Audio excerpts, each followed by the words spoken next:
आपके अपने चैनल एक कदम आस्था की ओर में। आज के प्रसंग में मनु शत्रुपा महाराज जो हैं बहुत कठिन तपस्या से ब्रह्म को प्रकट कर रहे हैं। और चलिए हम भी देखते हैं, हम भी जुड़ते हैं, भगवान का स्मरण करते हैं।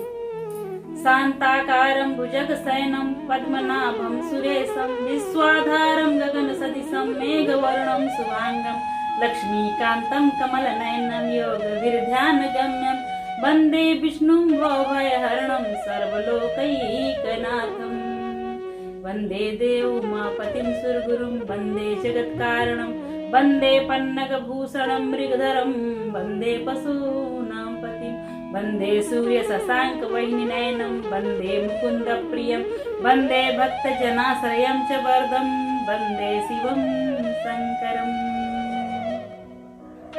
सिया राम मैं सब जग जानी करो प्रणाम जोर जुग पानी। राम कथा के रसिक तुम भक्त राजमति धीर आई सुवासन लीजिए तेज पुंज महावीर। मंगल भवनय मंगल हारी द्रवहु सुदशरथ अजिर बिहारी। यही विधि बीते बरस खट सहस बारी आहार संबत सप्त सहस्त्र पुनी रहे समीर यधार। इस प्रकार जल का आहार करके 6000 वर्ष बीत गए। फिर 7000 वर्ष हवा पी के रहे। 6000 वर्ष सिर्फ जल पी के और जलपान करके। वही जलपान का एक अर्थ नाश्ता पानी का भी होता है, लेकिन जल और पान किया। जल पी के रहे और उसके बाद में 7000 वर्ष सिर्फ उन्होंने हवा ग्रहण की और कुछ नहीं किया। बरस सहस दस त्यागे सो उठाड़े रहे एक पद दो। विधि हरिहर तप देखी अपारा मनु समीप आए बहुबारा। 10,000 वर्ष तक उन्होंने वायु भी ग्रहण करना छोड़ दिया और दोनों जन एक पैर पे खड़े होके, जो एक पैर ऊपर उठा के एक पैर घुटने के पास लगा के ऐसे करके ऊपर किया जाता है तपस्या, वो वाली उस मुद्रा में वो 10,000 वर्ष तक खड़े थे। उन्होंने बाहर की सांस बाहर और अंदर की सांस अंदर, बिल्कुल हवा भी नहीं लेने लगे। उसके बाद इस अपार तप को देखकर ब्रह्मा विष्णु और शिव जी कई बार उनके पास आए। मानव बर बहु भांति लोभाए परम धीर नहीं चलाए। अस्थि मात्र होई रहे शरीरा तदपि मनग मानई नहीं पीरा। उन्होंने इतने प्रकार से उन्हें लोभ दिया कि आप कुछ मांगो, वर मांगो। पर ये परम धैर्यवान राजा और रानी, इनको किसी चीज की जरूरत नहीं थी। सामने शिव जी खड़े हैं, ब्रह्मा खड़े हैं, विष्णु खड़े हैं और कई बार आके खड़े हैं, लेकिन इतने धीरवान राजा और रानी हैं कि उनको उनकी तपस्या में लीन थे। उन्हें बिल्कुल कुछ महसूस नहीं किया उन्होंने।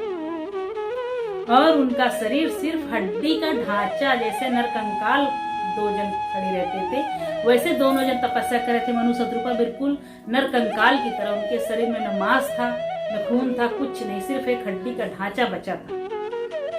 लेकिन फिर भी उनके जरा भी उनके मन में जो एक आनंद था पर ब्रह्म का, वो था। थोड़ा भी पीड़ा नहीं थी, थोड़ा भी तकलीफ नहीं थी। प्रभु दास निज जानी गति अनन्यता पसंद परानी। मांगु बर भय न भवानी परम गंभीर कृपा अमृत सानी। सर्वज्ञ प्रभु ने अनन्य गति आश्रय वाले तपस्वी राजा रानी को अपना दास जाना।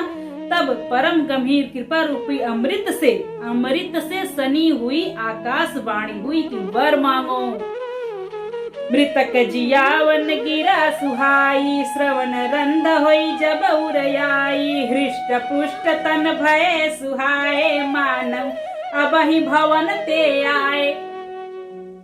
मुर्दे को भी जिंदा कर देने वाली सुंदर वाणी भगवान की कानों के छेद से होकर जब हृदय में आई तो राजा रानी के शरीर ऐसे सुंदर हृष्ट पुष्ट बिल्कुल कांति दिव्य शरीर धारण हो गया उन्हें। जैसे उन्हें देख के लग रहा था मानो अभी भवन से, राज दरबार से चले आ रहे हैं, सब सुखों को भोग कर। श्रवण सुधा सम बचन सुनी पुलक प्रफुल्लित गात। बोले मनुकर दंडवत प्रेम न हृदय समात। कानों में अमृत के समान लगने वाले वचन सुनते ही उनका शरीर पुलकित और प्रफुल्लित हो गया। तब मनु महाराज ने दंडवत करके बोला, यह प्रेम मेरे हृदय में समा नहीं रहा है। सुनु सेवक सुरतर सुरधेनु, विधि हर हर बंदित पदरेनु, सेवत सुलभ सकल सुखदायक, प्रणत पाल सचराचर नायक। हे प्रभु सुनिए, आप सेवकों के लिए कल्प वृक्ष और कामधेनु है। आपकी चरण रज की ब्रह्मा विष्णु और शिव जी भी वंदना करते हैं। आप सेवा करने में सुलभ हैं तथा सब सुखों को देने वाले हैं। आप शरणागत के रक्षक हैं और जड़ चेतन के स्वामी हैं। प्रभु आप दीन दयाल हैं। जो अनाथ हित हम परने हूँ, तो प्रसन्न होइया बर देव। जो स्वरूप बस शिव मन माही, जेहि कारण मुनि जतन कराही। हे अनाथों का कल्याण करने वाले, यदि हम लोगों पर आपका स्नेह है तो प्रसन्न होइए और प्रसन्न होकर यह वर दीजिए कि आपका जो स्वरूप शिव जी के मन में बसता है, शिव जी जिसका निरंतर ध्यान करते रहते हैं, जिस स्वरूप का जिसका स्मरण करते रहते हैं, हमेशा समाधि में भी जिसका निरंतर स्मरण करते रहते हैं, और जिसकी प्राप्ति के लिए मुनि लोग दिन रात योग जोग तपस्या करते रहते हैं। जो भुसुंडी मन मानस हंसा, सगुन यगुन जय निगम प्रशंसा। देखहि हम स्वरूप भरि लोचन, कृपा करो प्रणतारति मोचन। हे मेरे प्रभु, हे दीन दयाल हरि, जो काग भुसुंडी के मन रूपी मान सरोवर में हंस के समान रहते हैं, सगुण और निर्गुण हैं, वेद जिनकी प्रशंसा करती है। हे शरणागत के दुख को मिटाने वाले प्रभु, ऐसी कृपा करिए कि हम उनको नेत्र भरकर देखें। दंपति बचन परम प्रिय लागे, मृदुल विनीत प्रेम रस पागे। भगत बचल प्रभु कृपा निधाना, विश्ववास प्रगटे भगवान। राजा रानी के कोमल विनयुक्त और प्रेम रस में पगे हुए वचन को भगवान सुने और उन्हें इतने प्रिय लगे। भक्त वत्सल कृपा निधान, संपूर्ण विश्व के निवास स्थान, सर्व समर्थ भगवान प्रकट हो गए तुरंत। नील सरोरुह नीलमणि, नील नीर धर श्याम। लाजहि तन शोभा निरखी, कोटि कोटि सतकाम। भगवान के नीले कमल, नीलमणि और नीले जलयुक्त मेघ के समान कोमल प्रकाश में और सरस श्याम वर्ण चिन्मय शरीर की शोभा को देखकर करोड़ों कामदेव भी लजा जाते। शरद मयंक वदन छवि सीमा, चारु कपोल चिबुक धर ग्रीमा। अधर यरुण रद सुंदर नासा, विदुकर निकर विनिंदक हासा। उनका मुख शरद पूर्णिमा के चंद्रमा के समान छवि की सीमा स्वरूप था। गाल और ठोड़ी बहुत सुंदर थे। गला जो था वो शंख के समान था और लाल ओंठ थे। दांत और नाक बहुत सुंदर लग रहे थे। हंसी जो थी वो चंद्रमा की किरणों को लजा देने वाली थी, नीचा दिखाने वाली थी। नवयंबुज यंबक छबिनी की, चितवनी ललित भावती जी की। भ्रुकुटी मनोज चाप छबिहारी, तिलक ललाट पटल दुतिकारी।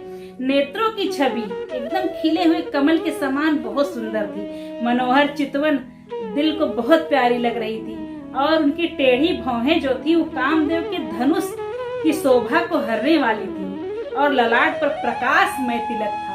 कुंडल मकर मुकुट सिर भ्राजा, कुटिल केस जन मधुप समाजा। उर श्री वत्स रुचिर बनमाला, पदिक हार भूषण मणिजाला।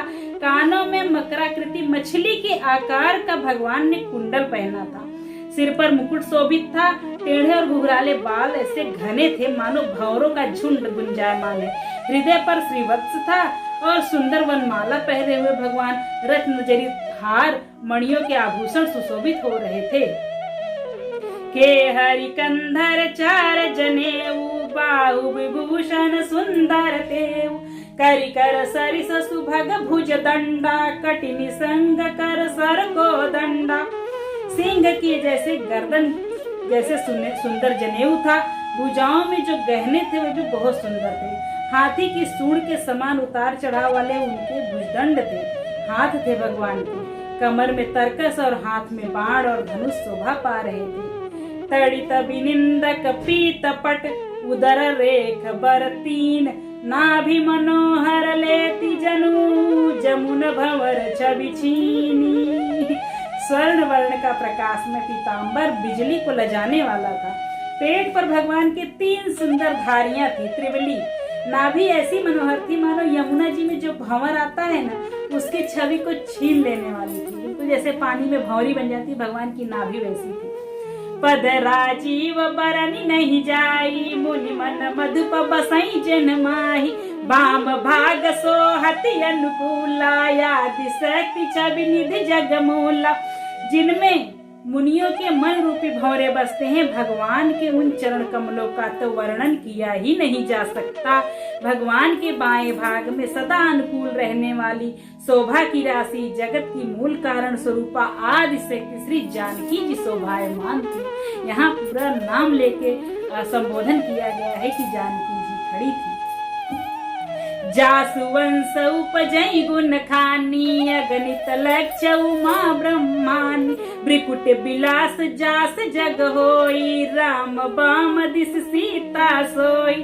जिनके अंश से गुणों की खान अगणित लक्ष्मी, अगणित पार्वती और अगणित सरस्वती जी पर प्रकट होती हो, ऐसी और जिनके भाव के इशारे मात्र से जगत की रचना और जगत का प्रलय हो जाता हो, वो भगवान की स्वरूपा शक्ति श्री सीता जी रामचंद्र जी के बाईं ओर खड़ी थी। छवि समुद्र हरि रूप बिलो की, एकटक रहे नयन पटरो की। चितवई सादर रूप अनुपा, तृप्ति न मानहि मन सतरूपा। शोभा के समुद्र श्री हरि के रूप को देखकर मनु सतरूपा के जो नेत्र झपकते थे, जैसे हमारी पलकें झपकती थी, वो लोग एकदम ऐसे स्तब्ध हो गए। पलक झपकनी बंद दोनों जन की। सामने प्रभु श्री सीताराम जी खड़े हैं और मनु शत्रुपा की आंखों की पलक झपकना बंद हो गया। वो बस ऐसे ही निहारे जा रहे हैं, निहारे जा रहे हैं। प्रभु के रूप को देख के औघा ही नहीं रहे हैं। हर सभी बस तन दशा भुलानी, परे दंडई व गई पद पानी। सिर पर से प्रभु निज कर कंजा, तुरत उठाए करुणा पुंजा। आनंद के अधिक वश में हो जाने के कारण उन्हें अपने शरीर की सुध बुध नहीं थी। तो जब भगवान को प्रणाम करना हुआ तो मनु महाराज ऐसे सीधे गिर पड़े। मतलब उन्हें देखते देखते और सीधे उनके चरण को बिल्कुल दंड समझ, जैसे डंडा गिरता है वैसे ही ऐसे जमीन पर गिर पड़े। जैसे हम लोग देव दर्शन करते हैं, मंदिर जाते तो ऐसे घुटना टेक के झुक के प्रणाम करते हैं, ऐसे नहीं। पूरा एक गोस्वामी तुलसीदास जी ने ऐसा इतना अच्छा वर्णन किया है। एक एक अगर आप पढ़ेंगे तो आपको सब कुछ जैसे दिखाई देने लगेगा। अगर आप पढ़िए, हृदय से देखिए। तो अब मनु महाराज भगवान सामने खड़े हैं और पूरा शरीर खड़ा और ऐसे मुड़े नहीं, ऐसे तड़ाक से चरण पे गिर पड़े। कृपा की राशि प्रभु ने अपने कर कमलों से उनके मस्तक को स्पर्श किया और तुरंत उन्हें उठा के खड़ा कर दिया। बोले कृपा निधान पुनियति प्रसन्न मोहि, जानि मांगहु बर जोई भाव मन महादान अनुमानी। सियावर रामचंद्र की जय। प्रसंग खत्म करने का बिल्कुल मन नहीं कर रहा था, लेकिन 4 दोहा पूरा हुआ। तो आगे का ये प्रसंग अगली वीडियो में, आगे की कथा। और इसी के साथ आज्ञा दीजिए। उसके पहले मैं एक विशेष चर्चा और करना चाहती हूँ कि जो सुहागिन औरतें, माताएं, बहनें या नई विवाहिता जो हमारी बहनें हैं, वो लोग अपने सिंदूरिया में से, बहुत देखने में बहुत छोटी सी बात है, बहुत ध्यान देने वाली बात नहीं है, लेकिन अपनी को हमारे यूपी के साइड में जो हमारा उत्तर भारत है, वहाँ पे उसको सिंदूरिया बोलते हैं, सिन्होरा बोलते हैं। उसमें से अपना जो प्रश्न रहता है उसमें से सिंदूर अक्सर नई बहुएं जो होती हैं, वो घर की बूढ़ी बुजुर्ग, मतलब बूढ़ी औरतों का या जो नई बेटियां हैं उनका विवाह है तो सबका बाल वगैरह करती हैं तो सिंदूर लगाती हैं, तो अपने सिंदूरे में से ही लगाती हैं। ये नहीं करना चाहिए। आप एक डिब्बी स्पेशल अलग से रख लीजिए, उससे लगाइए, या और भी कोई है अंदर से सिंदूर लाके कि आप लगा लीजिए, या अपनी बिंदी मतलब कि आप लगा लीजिए। बहुत बार ऐसा होता है कि अगर शादियों में कि अगर अरे तुम्हारी तो बिंदी डायमंड वाली है, अच्छा ले ले लगा ले, ऐसा करके नहीं नहीं, ऐसा बिल्कुल नहीं है, बहुत अनुचित है, दोष लगता है। तो इसको बचाइए। और संध्या के बाद अगर आपका बाल का झाड़न घर में है तो बाल झाड़ के उसे फेंकिए नहीं, इससे धन की हानि होती है, मतलब अच्छा नहीं माना जाता, दोष लगता है। तो ठीक है, तो फिर अब इसके बाद फिर आज्ञा दीजिए, मिलते हैं अगली वीडियो में। चैनल को लाइक करिए, सब्सक्राइब करिए और शेयर करिए ज्यादा से ज्यादा, आपका अपना चैनल है। बोलिए सियावर रामचंद्र की जय।